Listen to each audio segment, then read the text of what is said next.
It's those type of calls that can really spoil a legitimate game. And I don't know, man. Like you said, it's just a no fun league sometimes. At times, I know we were talking about the Ed Hockley thing, the Denver game like 2 years ago in San Diego, and that was one of those. And of course, he called it tonight, and we were talking about this before the commentary about instant replay. And there was that play where Brown went up, caught the ball, and your defender was right there. And they had their hands in the ball, and Brown had more of the ball, but your defender comes down in foul territory while touching the ball, but Brown comes in fair territory, in the touchdown, and in the end zone. He comes down.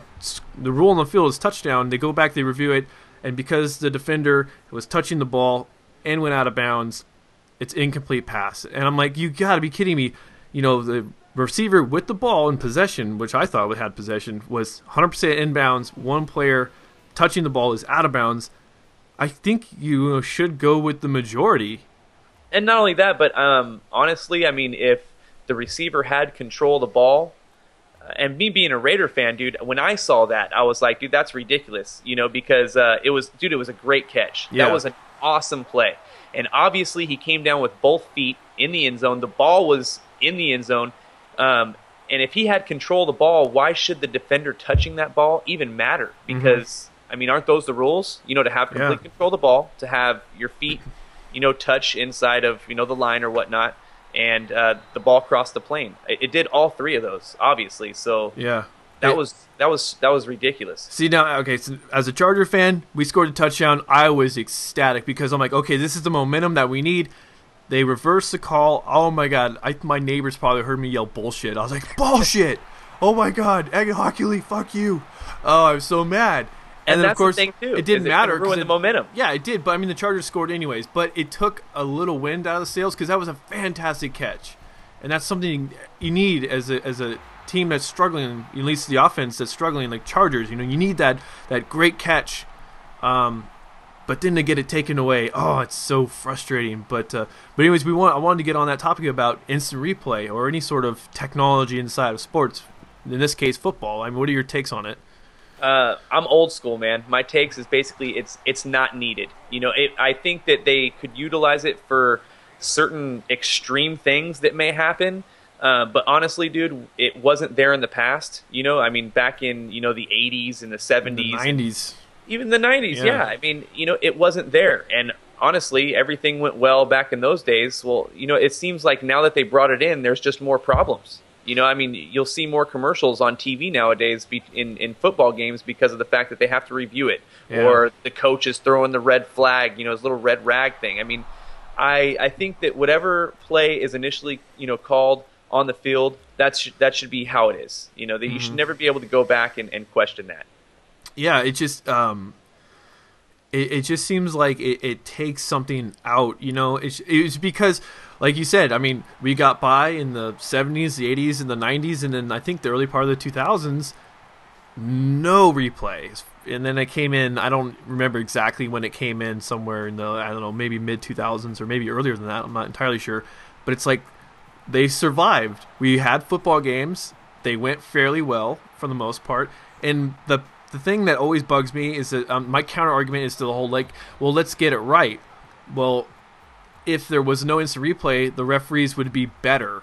I think so too. There's an incentive for them to be better and to be at the top of the game, because now they can just be like, well, there's instant replay to back me up if I don't quite get it right.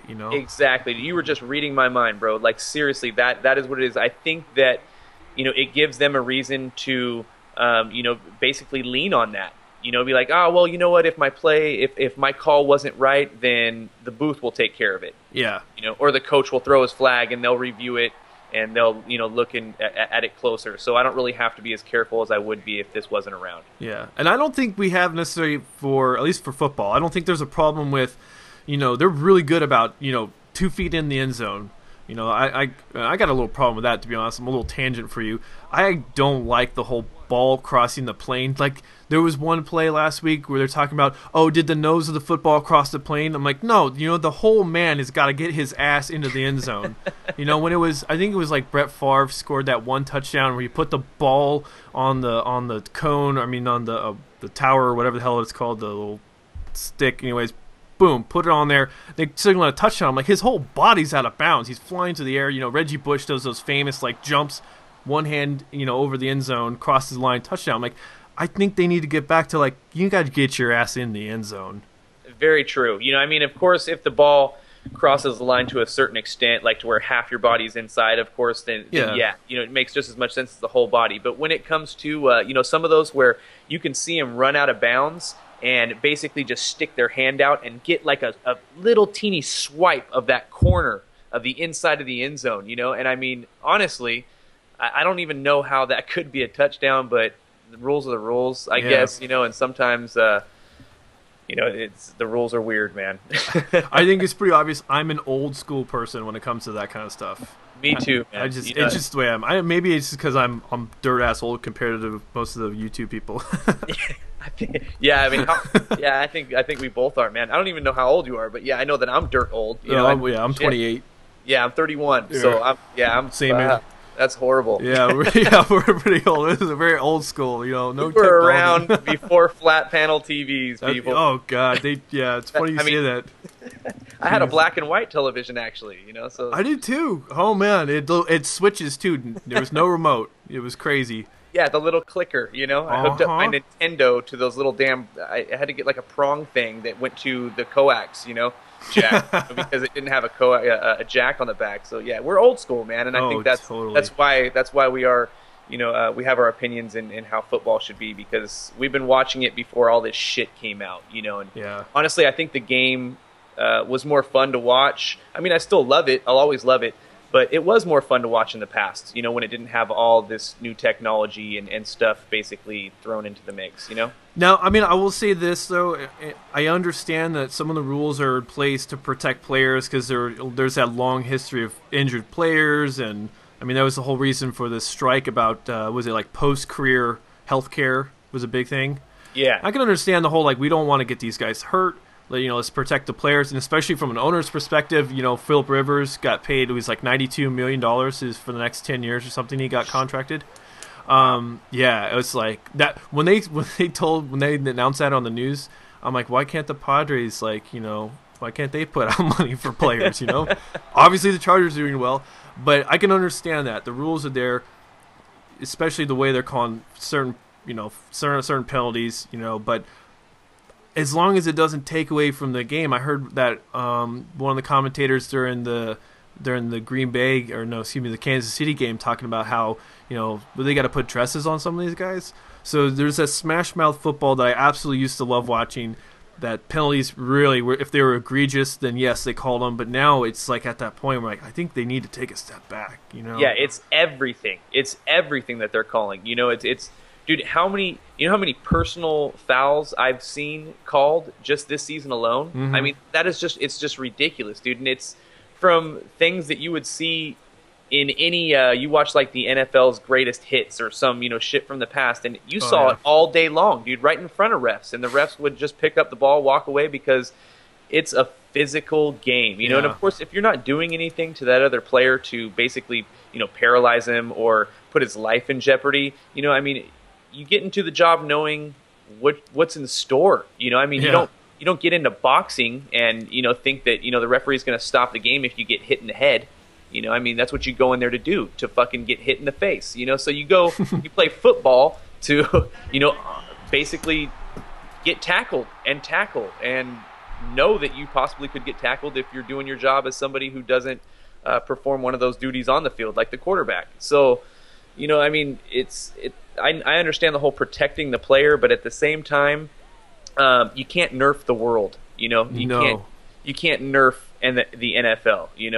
If you did, then obviously they would be playing with the Nerf ball and flags instead of pads. Turn it into flag football. So it's funny you say that, because my younger brother, he played high school and college football before joining the Navy, and he told me a story about this one guy who kept holding him. He was a defensive lineman. And this offensive guy kept holding him. And one play, he got tired of being held, and the refs weren't calling it. And he said this guy brought his hands up to grab him, and he said he grabbed his fingers and broke him. Oh, nice. Yeah, and so now that's Raider football right there.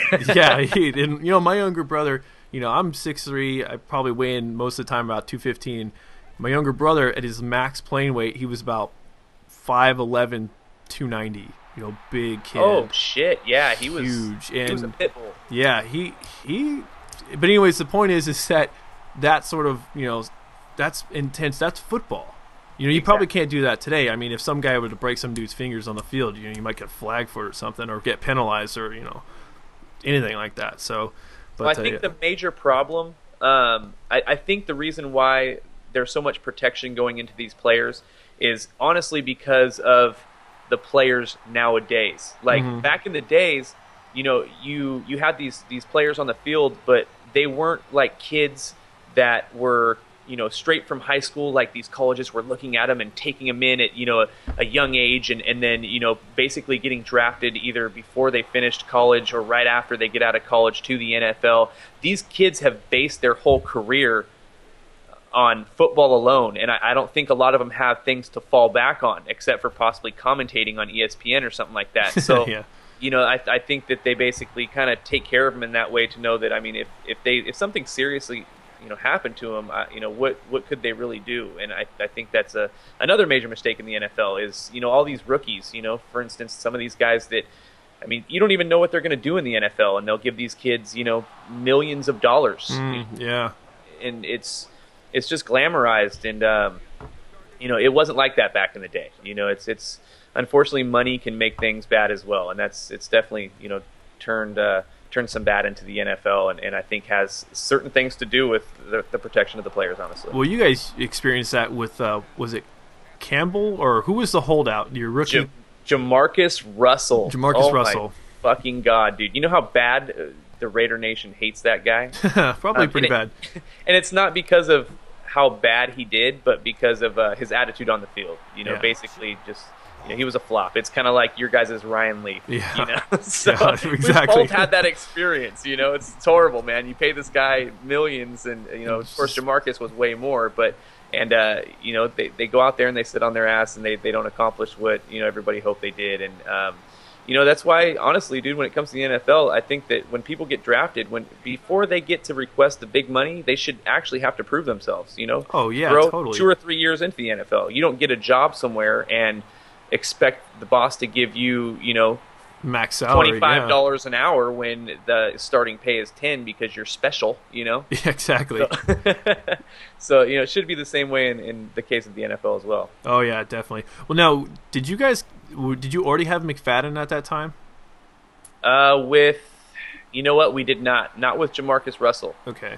Did we? I can't really remember, because I know that when we got McFadden, we didn't really utilize him the first year because of the whole thing when we got McFadden. It was kind of like that contract argument going between his agent and the team, and he didn't even play in the beginning of the season because his contract wasn't fully negotiated. So okay.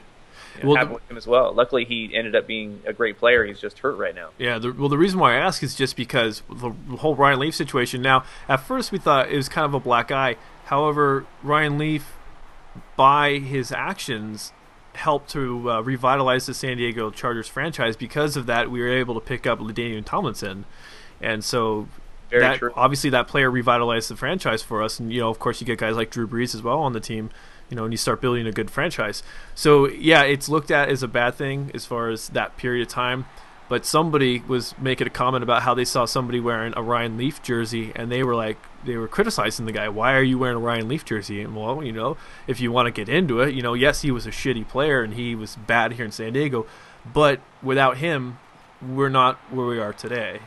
Exactly, and I think that can go, for basically any team, even the Raiders.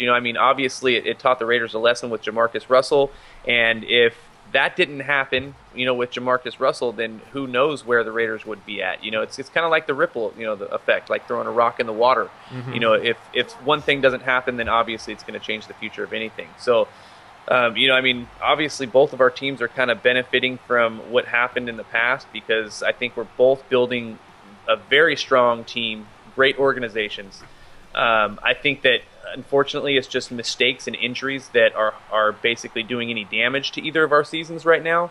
Honestly, I think the Chargers and the Raiders should both have a better record. I think that obviously games that we've both just given away.